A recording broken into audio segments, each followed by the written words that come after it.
When you're investing in candidates or staff members, you're investing in them as people. So personal growth should be number one. And knowing that you have someone in the organization who has full potential to go to that level, it's really important to maybe invest that time in them and upscale them, because it's a win-win for both of you. So, the candidate will probably stay longer because they know, they're getting what they need to grow within their career. You're also getting the best work out of your candidate because they want to be there for you and they want to perform great. Hello everyone, and welcome to another episode of the Recruiting Revolution Season 3. Our guest today is Shweta Prabhakar from London. She's a director of Infinite People. It's an organization which helps find the perfect match for both job seekers and organizations. With over 8 years of extensive experience in recruitment, Shweta is a speaker and top human resource voice at LinkedIn. Welcome to the podcast, Shweta, and thanks for being here. Hi, Nidhi. Thank you so much for having me on this podcast. Thank you. To kick off the very first question, can you tell us about your amazing journey so far in the industry? Yeah, no, definitely. So I started my recruitment journey about 8 years ago, and my love for recruitment started when I was at university. I was studying for HR management, and that's when I knew I wanted to go into HR within recruitment, So yeah, it was just something where I was learning about all different types of HR areas. And I actually did my dissertation on recruitment as well. And it was about Generation X and Generation Y, the two differences. So I knew when I come out of university, recruitment will be an area that I want to specialize in. And yeah, so I landed my first recruitment job that summer, which was amazing. It was great to learn all the ins and outs of recruitment, what it was like, the sales aspect. And then for, the next 8 years, I then joined another agency. I was recruiting for the non-profit sector, and now then I started my own agency up, which has been since last year. So I now specialize in the private sector and the non-profit sector, and I recruit for areas such as data, HR, and also operational levels and CEO levels across the UK. And hopefully within the next few years coming, we're going to expand that into globally as well. That is amazing. Even I studied HR and I found it really interesting, and especially recruitment. It's like a similarity there.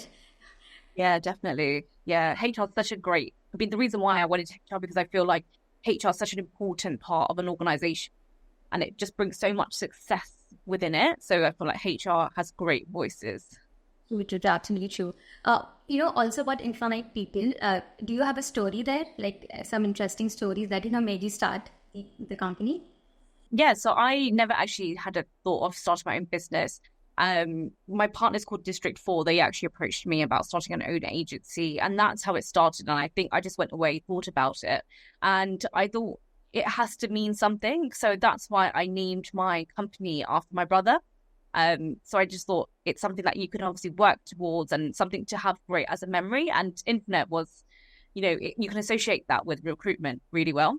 So that's why I went for Infinite People, and that's why Infinite People was born. So, and the reason why I picked data and HR is because I'm a big believer of HR. I definitely feel like every company should have good practice. You need to have great people in HR to add to success. And data currently is booming at the moment, globally. So it's a great space to be in for someone who wants to, grow within the data career. And again, you need statistics for all companies.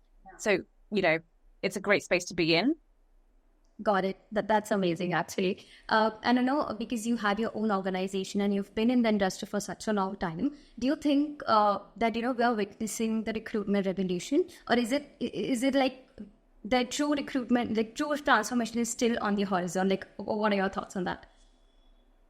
Yeah, I definitely feel like we are going through one at the moment. I actually was looking and doing some research about this, and it's shifted. I think the definition of recruitment, the way we recruit from before COVID, well, from after COVID, has now shifted. So, for example, there are so many changes, like in today's market. If you look at, like, for example, most companies, I would say 70% of companies now onboard candidates through virtually.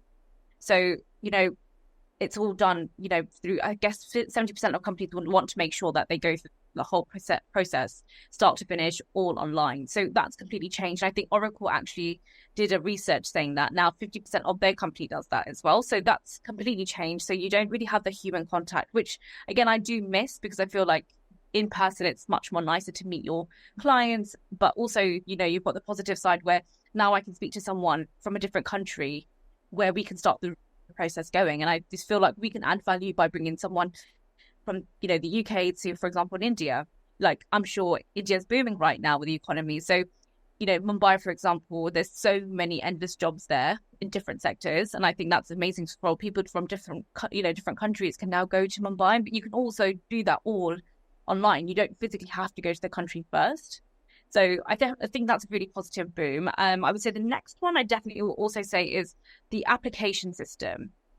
So whereas now I'm finding a lot of my clients want videos more than CVs. Yeah. So that's another boom at the moment as well. It's a bit of a change, which I think is quite nice because it's not as part of the traditional recruitment. They do want to see the person, go through a different process than your mainstream line of CVs. Technology is the biggest one, I would say. So, I see a lot of companies now on social media, so Instagram, TikTok, Facebook, they all have pages on each platform to showcase their culture.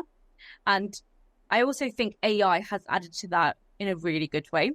One important part I would say is my experience now with candidates that I work with, they want to join companies that have great culture and that are going to be treated really well. So I definitely feel like a lot of job descriptions that I'm reading recently, they do show that as well. So they try to showcase how positive the company is, which I think is amazing to see, because trying to get that into like words of a JD or a video that you have on your website is really powerful to have that as well. So I definitely feel like with AI, it's different at the moment. I definitely feel like AI is there to add value than to take away value. So that's another thing to think about.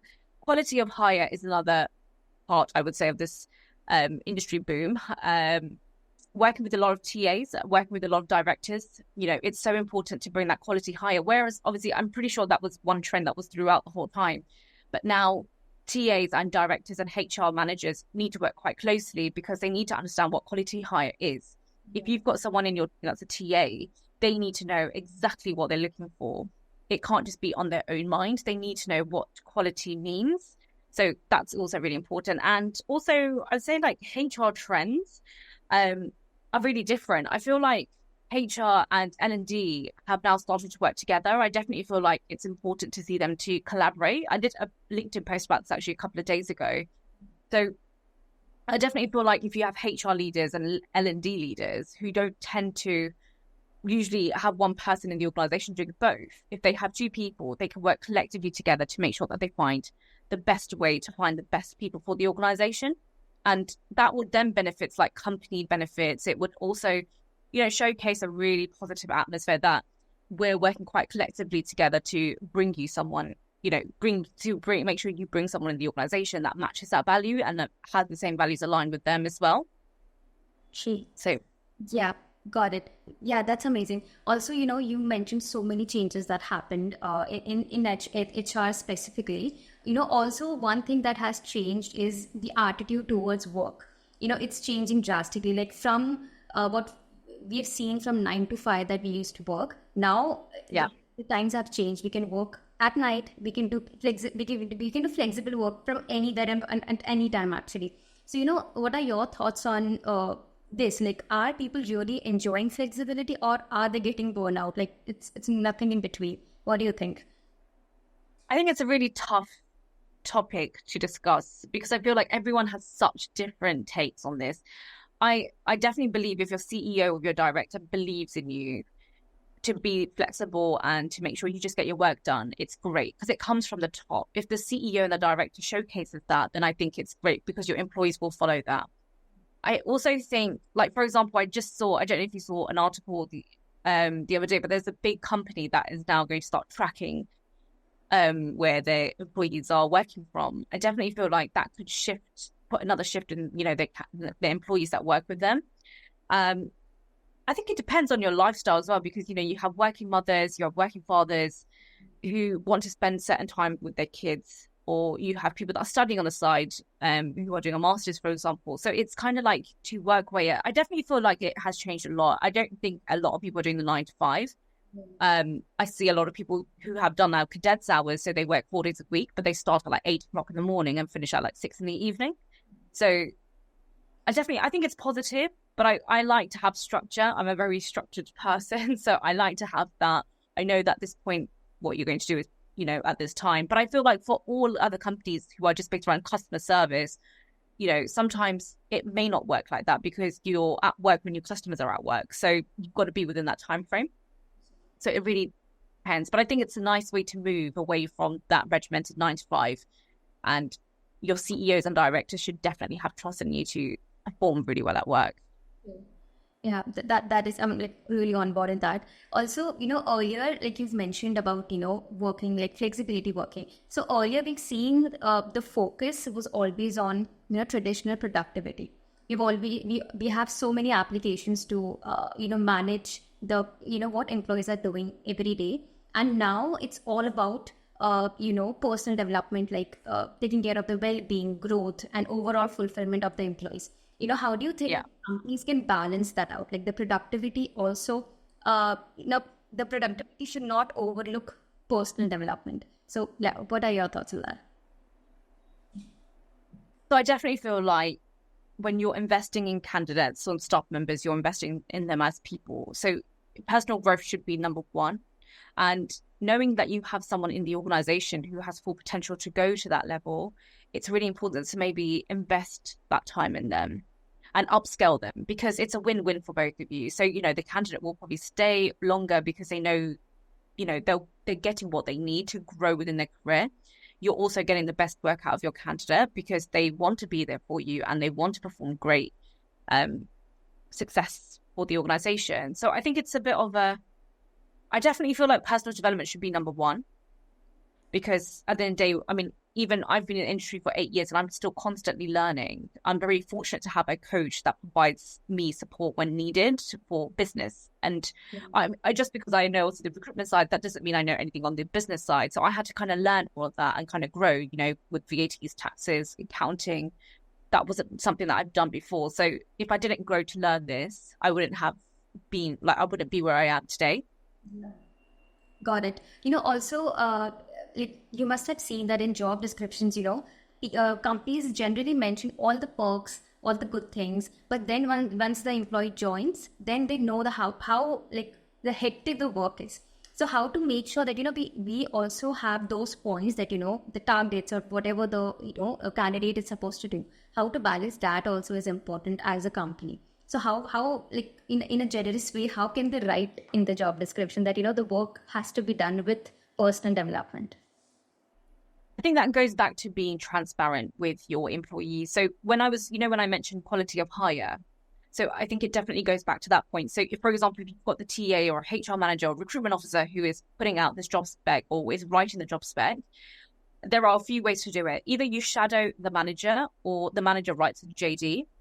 They have to be super clear about it. So I feel like when you're reading through job descriptions now, it's important to see the technical skills that are needed, what is going to happen within the role, or it's because that's probably what's going to attract candidates much more. So being transparent with your staff members is really important. It is a bit of a tough topic because sometimes it could be a new role and you just don't know how busy it's going to be or how different it might be, or it also gives the autonomy to candidates to then come on and make that job their own, which I have worked with a few clients before and have new roles that come in. And it's quite an exciting time to be with them because CEOs have said to me, like, just give them the floor. They can basically make the role or shape the role the way they want to.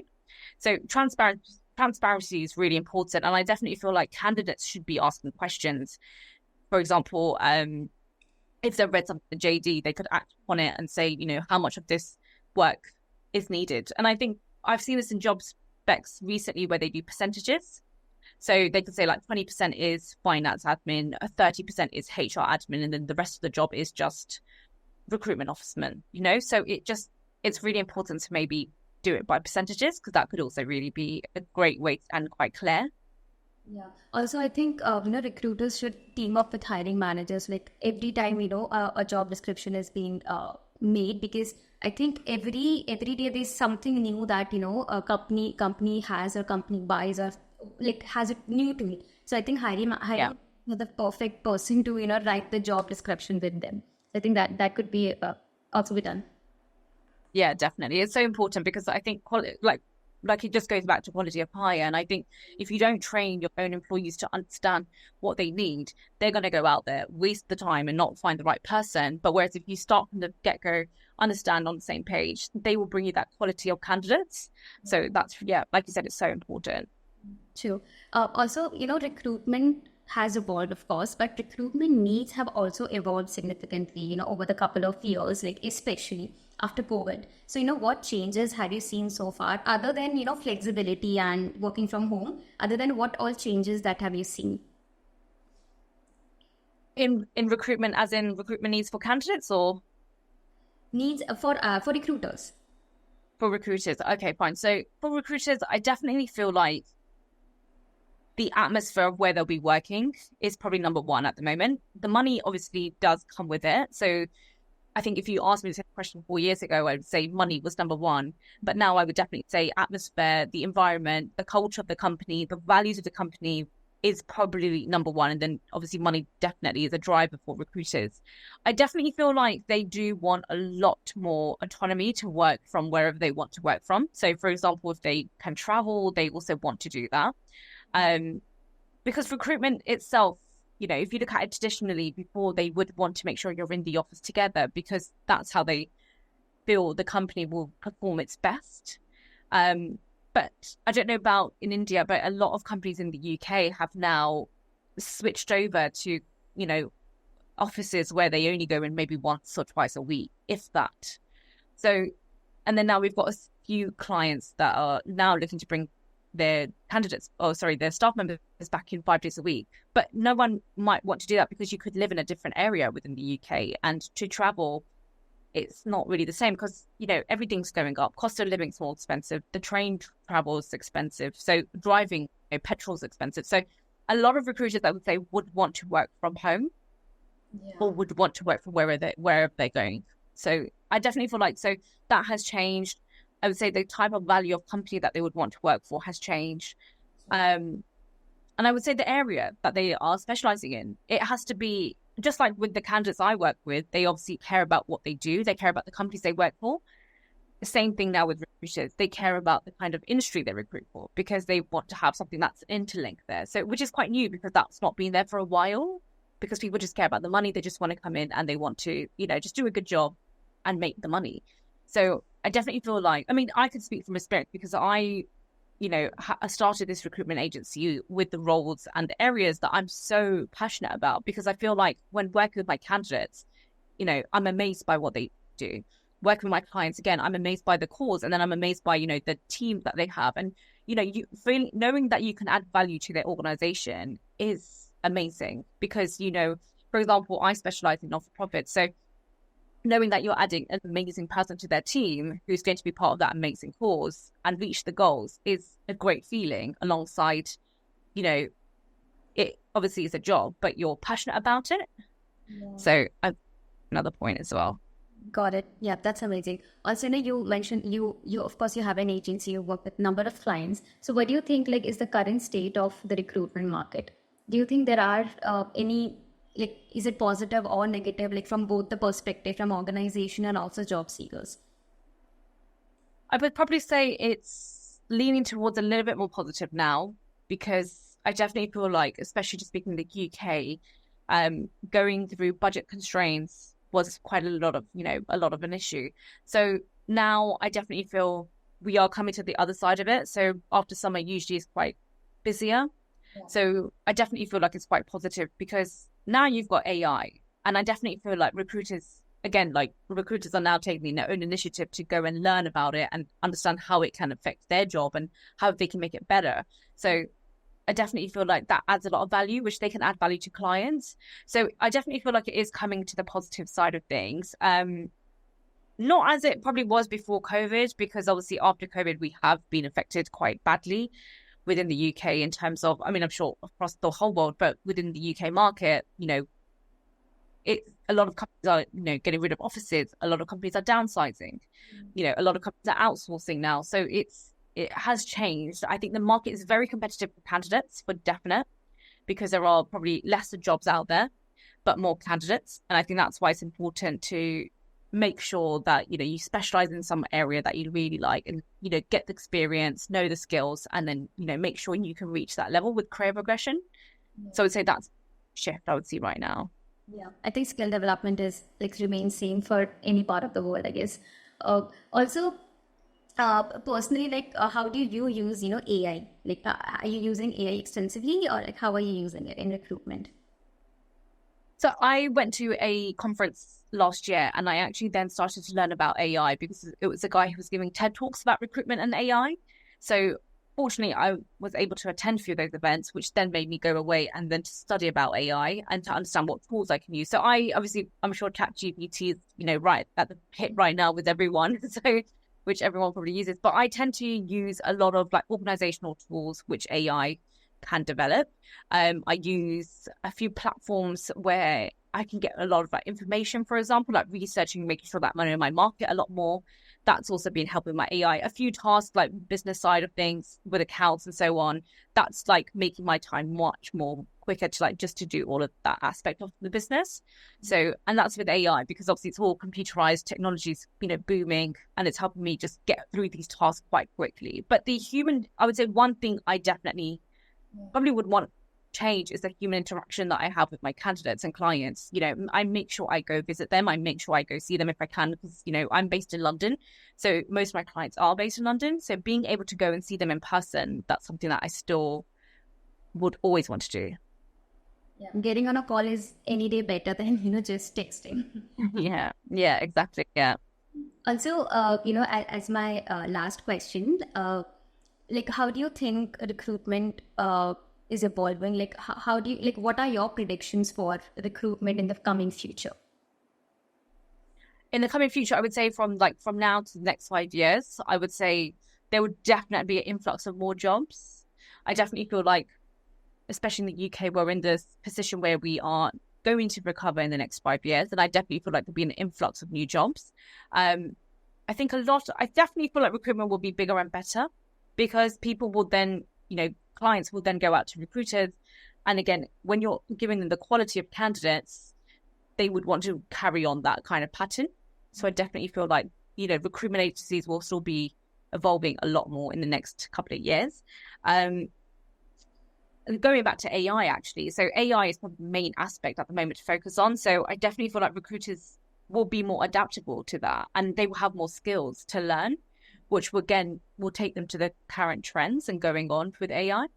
So I would say if you're in recruitment at the moment and you want to focus on somewhere you could learn and again develop yourself, will be to learn the AI tools and the AI aspect in recruitment and how it can help your job to day and how it can make you, seamlessly recruit with all your candidates and clients as well. I also think recruiters will add a lot of value for the next 5 years, a lot of value to clients. I definitely feel recruiters will add value in the sense where they will help them grow and shape the organization, because when you work with clients, they obviously trust your judgment on market trends, understanding the current salary benchmarking and so on. You're helping them grow and shape their company a lot more. So I definitely feel in the next 5 years, again, that's another trend that will be quite big, because you're the expert they're coming to. That is true. I also feel that, the talent people or the human resource people very come into, the C-suite part, where they can decisions and they can help the founders as well with, the decision making. So I feel, that's true. Yeah, definitely. Yes, Shweta, that concludes our chat, and thank you. It was lovely having you on the show. Thanks so much. Thank you so much.